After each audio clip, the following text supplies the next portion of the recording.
Okay, first I would like to thank Hans for this great initiative. It's fantastic to be here with so many people that have been around for 30 years and also many people I don't know, so it's very exciting. Okay, so I want to present some, okay, so I called it wavelet bridge between function spaces and to stylometry. So by stylometry, basically mean that you want to put a metric, to put distances between some features that you can find in signals and images so that you can classify them, basically. So it's a little, I mean, the general purpose is quite similar to what Stéphane Jaffard talked about, except that somehow in the details we will be dealing with different problems. So I will try to explain that a little bit later. Okay, so we'll deal with, basically, our analysis will be based on function spaces as it stands in the title. And so we'll deal with irregularity in the data and try to take opportunity of this irregularity to make classification. So what the kind of signals or the kind of data we'll be dealing with will be somehow in some sense everywhere regular signals. So these are typically the kind of data we'll be interested in like fully developed turbulence or internet traffic or financial data or images, but images which are somehow everywhere irregular. So another type of image that refers to stylometry in more precise ways, for instance, this picture of a Van Gogh painting, and I will be dealing with it because we worked on the so-called Van Gogh challenge. I will talk about that. So you might have the feeling that somehow this picture is not everywhere regular because it looks like there are some smooth patches.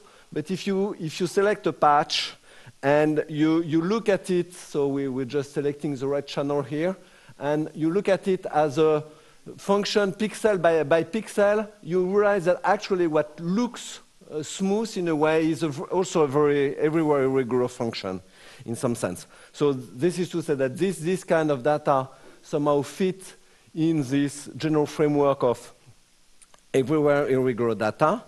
And so basically the conclusion is that you can find a large, I mean, everywhere irregular functions which looked, as was mentioned by Martin in the previous talk, that look like, you know, fancy functions, strange functions for mathematicians are somehow everywhere in nature, art, and so on. Okay, so the general framework we'll be working, we'll be dealing with is called multifactor analysis. So I will try to explain why. But basically, the idea behind multifactor analysis is that, as I said at the beginning, you want to somehow to take into account both local and global regularity in the data and use this global and local regularity to do classification. So a nice example to start with is the Weierstrass function that was already mentioned. Because it's everywhere irregular. So if you measure pointwise regularity by just the usual order regularity, so you look at the increments of the function, and basically you look at the best possible alpha that you can take here, then you find that the best possible alpha for this Weierstrass function, the sum of the 2 to the minus 8j cosine 2 to the jx is exactly h. I mean, the function belongs to ch at every point and is nowhere better. So somehow this is, I would say, the most simple and classical example of course, a continuous nowhere differentiable function, but also a function which has everywhere exactly the same smoothness.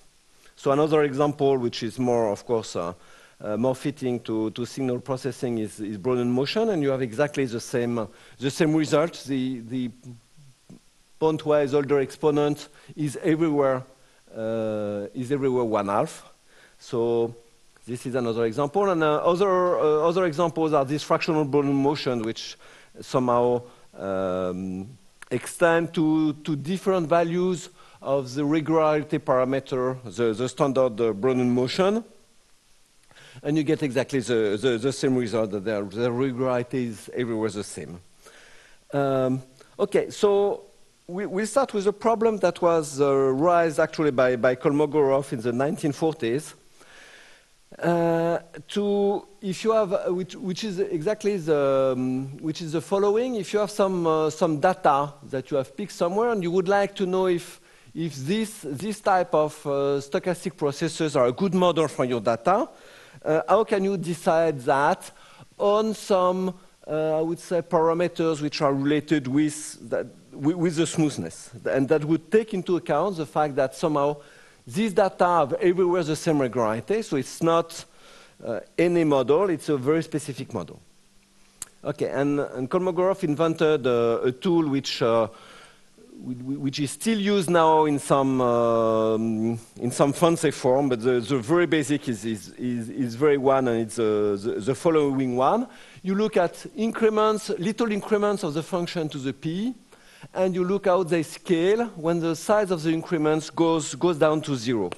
So the size of the increment is delta, and you make a log-log plot regression, and this gives you an exponent which is called the scaling function. This exponent zeta sub f of p. Okay, and the idea of Kolmogorov was that somehow this exponent encapsulates somehow the irregularity of the function, not locally, not pointwise, but in a global way, and maybe you can use its values to do some classification. So let's a simple example, which is slightly cheating, but not too much, allows you to see that if you start from a fractional Brownian motion, this scaling function must be linear, because one possible definition of fractional Brownian motion is that the expectation of the square of the increments are exactly delta to the 2h. So that roughly means that the order of magnitude of the increment is delta to the h. I mean, it's random, but it's centered around delta to the h. So when you make an average on a long length, basically you expect this increment to the p will give you a delta to the hp, and you expect somehow the randomness to disappear and get in the limit something deterministic. So that's basically the argument. So you can use this theoretical result as a numerical test. If you have some data and you wonder if they can be modeled by a fractional Brownian motion, you can compute numerically their scaling function and look if you get something linear like hp as a function of p, then you will say, okay, maybe that fractional Brownian motion is a good model. And for sure, if it's far from being linear, you know that it's not a good model. So that was the way that at the beginning of the 50s, people could say for sure that fractional Brownian motion could not model turbulence at small scale. Okay, so I want to show you the link between this scaling function, this ID, and function spaces. And the link is very simple, because in the big zoo of function spaces that have been studied by analysts, there is one collection which is corresponds exactly to the definition of the scaling function. It's these Lipschitz spaces, Lip S, LP, which are precisely defined by the fact that the LP norm of the increment of the function must be bounded by a constant delta to the S. So that means if I write things to the P, that means exactly that the integral of the increment is bounded by C delta to the PS. So you can interpret, you have a function space interpretation of Kolmogorov scaling function, which is just the fact that up to the factor p, it just gives you for each p basically the maximal smoothness of your data in the leap SLP spaces. So you have this function space interpretation, which is quite important if you want to prove some properties of models. And if I come back to the little argument that I gave here, you can see somehow pointing also the relationship with pointwise regularity, because basically the argument I give here is that what we really use here is that the increments of the fractional Brown motion scale like delta to the h somehow everywhere in some sense. So you get a linear scaling function because basically you have the same regularity everywhere. So you see pointing here some relationship between pointwise and global regularity.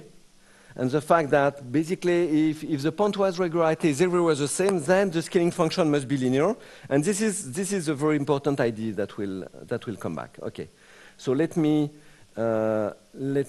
get to this. So this was the beginning of the story, and then things changed quite widely in the 30 years ago, basically, when actually Alain Arnaud, who is just going out, started to be in the field. So it's a good timing because he knows this part of the talk very well.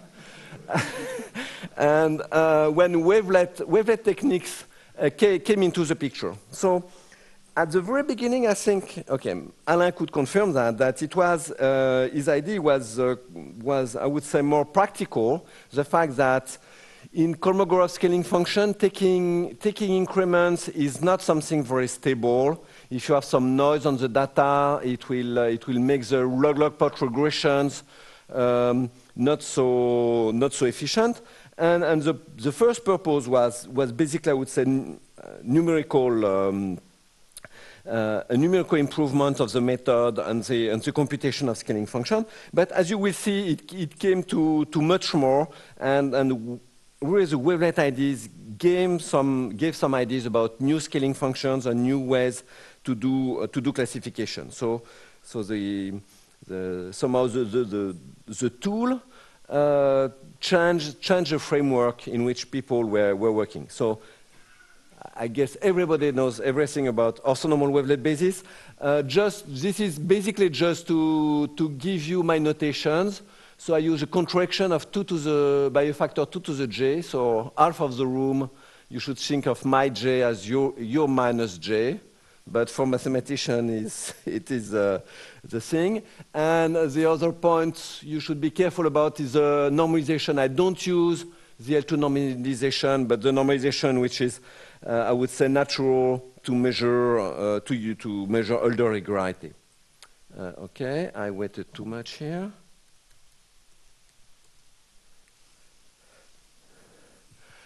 Okay, so these are a few more notations, basically the same ones. I will also use indexing by dyadic intervals. That's because I'm quite lazy, so I'll show applications in 2 dimensions, and the fact that you use indexing by dyadic intervals, you think about dyadic squares in 2 dimensions, and then the notation are just the same. So it's a nice way to have notation which are independent on the dimension of the data. And a last notation is the collection of dyadic intervals at a given level, at a given scale. I denote by lambda sub j. So that's my notations. So the initial idea which is basically correct, of introducing a new, which actually is not new, but let's say a new scaling function based on wavelet is basically to say that, okay, a wavelet coefficient is a little bit more sophisticated, but not much than taking increments. You know, it means if you take increments, it just means that you are using the so-called poor man's wavelet, which is just a difference of 2 Dirac masses.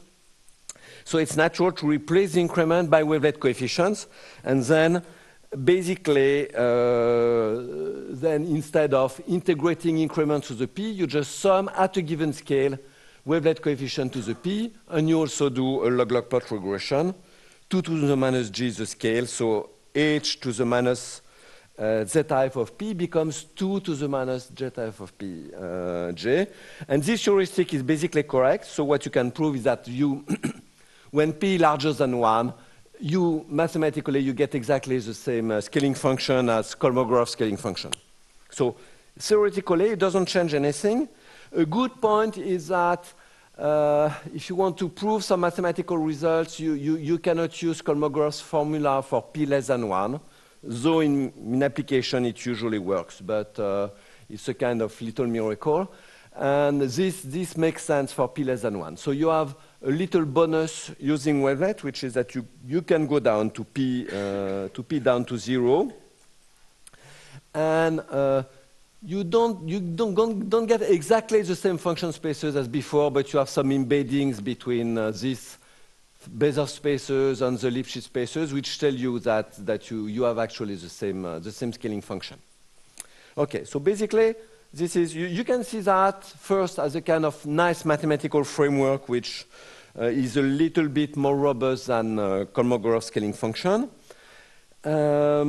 And you can, this function space characterization implies that, of course, something I won't repeat afterwards is that all the wavelet tools we introduce are independent of the wavelet as soon as the wavelet is smooth enough, and by smooth enough we mean smoother than basically the smoothness of the data we are analyzing. Okay, and another very, very important idea is that somehow all the exponents, all the feature will derive are obtained by log-log plot regressions. So that's important in order to have a nice way to compute them. So they are basically exponents in the limit of small scales. Something I should also add here is that the wavelet scaling function is not only independent of the smooth enough wavelet basis, but it's an idea that Stéphane Mala already stressed. It's also independent if you make a smooth change of variable in the function, the wavelet scaling function doesn't change. So that's very important if you make dilations, translations, but also smooth nonlinear transform, you get something which is not close to the initial wavelet scaling function, but it's really invariant, and that's an additional requirement that will require for all the classification tools that we shall be dealing with. Okay, so this is just to show you on some toy examples that actually these log-log plot regressions yield what should be expected. So the first example is the most simple, I would say, non-trivial function you can think of, the characteristic function of a disk. And a polynomial was added, but that doesn't change anything. And this on the left are the log-log plot regressions. And for p equal 1, what the slope, so the slope in the log-log plot regression. And what we compute is 1.03, and the theoretical value, of course, is 1. And for something a little bit more fractal, where the result should be about 0.74, you get something also very close, 0.75. These are, again, the log-log plot regression and the wavelet scaling function. So this is just to show you that we have some quite robust tool for classification, and to show you just on two simple images. This is the first image, which is basically the most unsmooth, not smooth, irregular image that we found. These are on top, these are the log-log plot regression. So you see we can do regression on much less scales, but enough to measure some slope. And this is at the bottom, the wool scaling function, which is not far, not really linear, but not far from being linear. And this is a different image where you can see that we get something totally different. Again, the log-log plot regressions on top, and the wool scaling function that looks very different from the previous image. So this is just to show you that in a very informal way that we could expect to base some classification tools on such scaling functions, because you get, I mean, things very different for different images. And there's another exponent on which we will base a lot of classification, which could be derived from the previous one, but it's simpler to introduce it directly, which is what we call the uniform Hölder regularity, which is based on the C-alpha spaces. So C-alpha spaces I define for alpha between 0 and 1 at the top. You want uniformly the increments of the function to be bounded by Cx minus y to the alpha. And basically, so this is okay for alpha between 0 and 1. And if you have a smoother function, you require the derivative to satisfy this this condition, or if you have a less smooth function, you require a primitive to satisfy such conditions. And then you define this exponent h mean, the uniform Hölder exponent, as the best possible alpha that you can pick.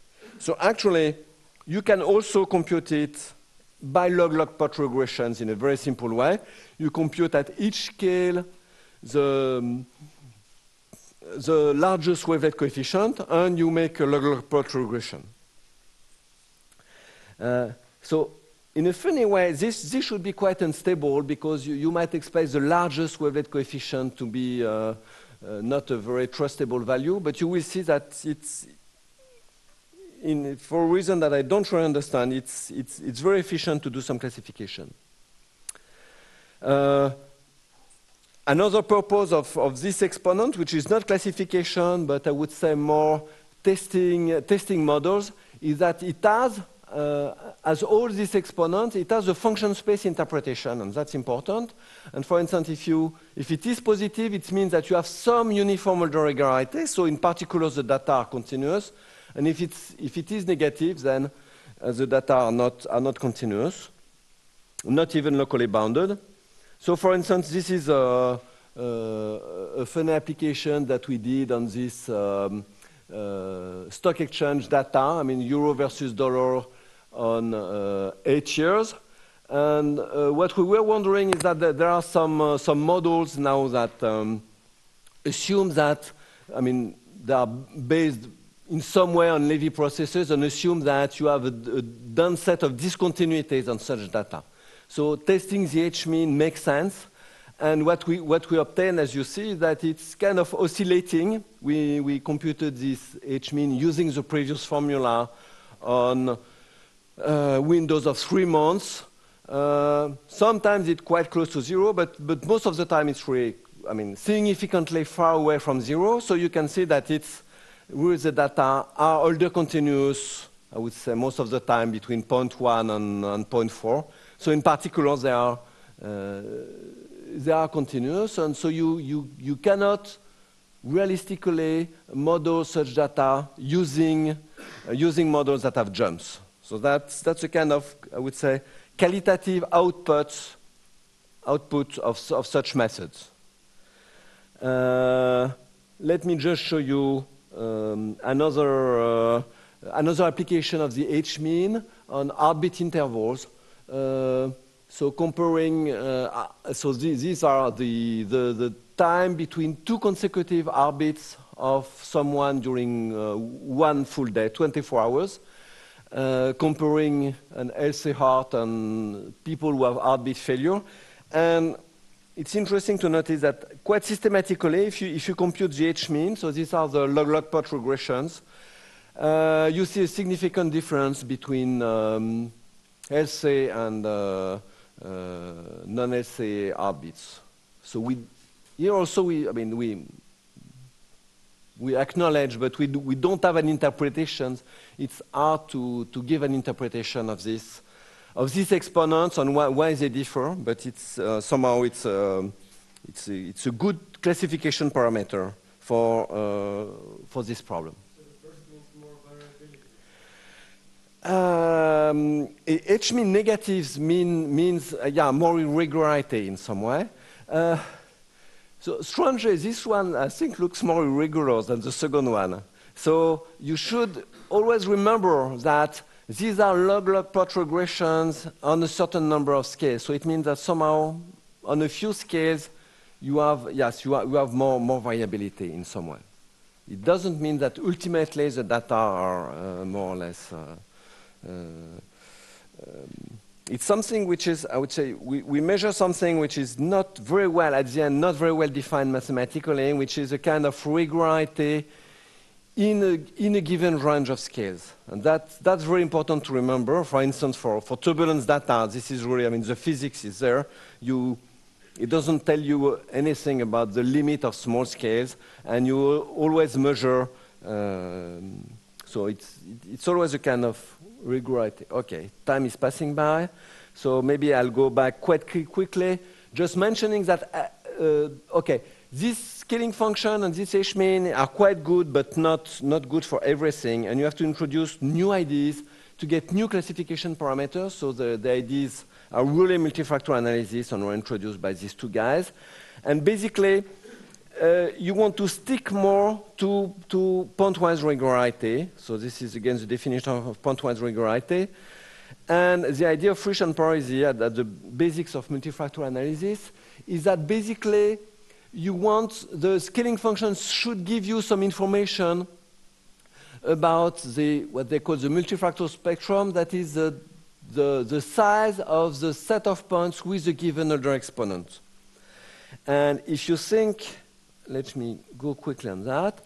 If you keep this in mind, it means that basically basing a scaling function on wavelet coefficient is not a good thing, because wavelet coefficients do not directly give you information about pointwise regularity. I mean, what I mean is that you don't get it by a log-log plot regression of the wavelet coefficients.